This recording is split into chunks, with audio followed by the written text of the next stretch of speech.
Now let's talk about mortgages. As Zimbabwe continues to grapple with limited access to affordable housing, finance and constrained mortgage lending, a private property developer is introducing a model that could disrupt that status quo. Borodale Valley Estate is rolling out a build now, pay later scheme that allows buyers to acquire luxury property without paying upfront, a concept that could help close the housing finance gap and also redirect diaspora remittances into long-term investment. Melissa Jatkowo, our business reporter, takes a closer look at how this could bridge the mortgage gap and reshape real estate financing in the country. The demand for home ownership is high, and some Zimbabweans are locked out of the property market because of high costs. Amid rising demand for quality housing and limited access to mortgage financing, Zimbabwe's real estate market may have found a new solution: build now, pay later. Borodale Valley Estate, BVE, a new luxury mixed-use development just outside Harare, is piloting the model aimed at unlocking property ownership for middle to upper income buyers and diaspora investors. Even low-income buyers can get a piece of the cake. Spanning over 600 hectares and set to deliver more than 1,500 modern homes, BVE offers buyers the opportunity to begin construction with zero deposit.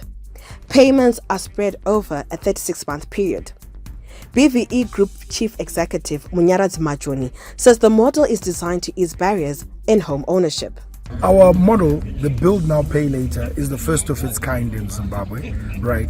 Basically, we were looking at bridging the gap. This model reduces financial entry barriers and opens luxury home ownership to a broader market, including Zimbabweans in the diaspora who often want to invest but are wary of unreliable processes.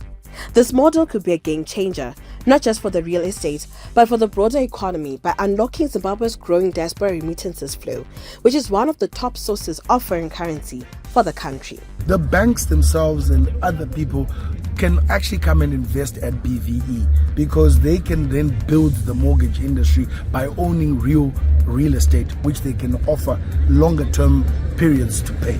So this product is also for investors. If you imagine yourself trying to buy a cluster or build a cluster in Harare today, you have to go and buy the house for 600,000-700,000. We are saying we already have the land. The project also touts green credentials with a sustainability-first approach, including water-saving technologies, green energy systems, and reforestation efforts. Broadhaven Construction Group Operations Manager Matthew Wheeler says the development goes beyond residential. It's also commercial and lifestyle hub. Wanted to preserve that. That's why we try to keep the 200 hectares of the 600, which is the 60-40 arrangement that we normally try to look at, where we try and keep 40% of it as still unaffected. And even when we built, if you look around where we built the roads and that kind of stuff, we try to keep as many of certainly the indigenous trees intact. With Zimbabwe's mortgage penetration among the lowest in the region, developers like BVE are stepping in to offer private capital-driven alternatives to bridge the property finance gap. The world is evolving in that we're building quick and cheap, and sometimes quick and cheap is not the answer for long term. So that's why we, as construction, one of our mottos is that we have to build enduring value, and that means that it's got to endure through the test of time.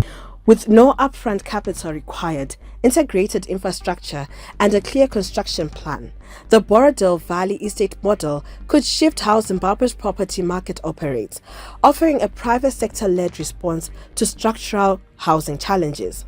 Whether this becomes a trendsetter or remains an isolated model will depend on market uptake and investor confidence. Reporting for ZTM Prime, I am Melissa Jatkowo in Harare.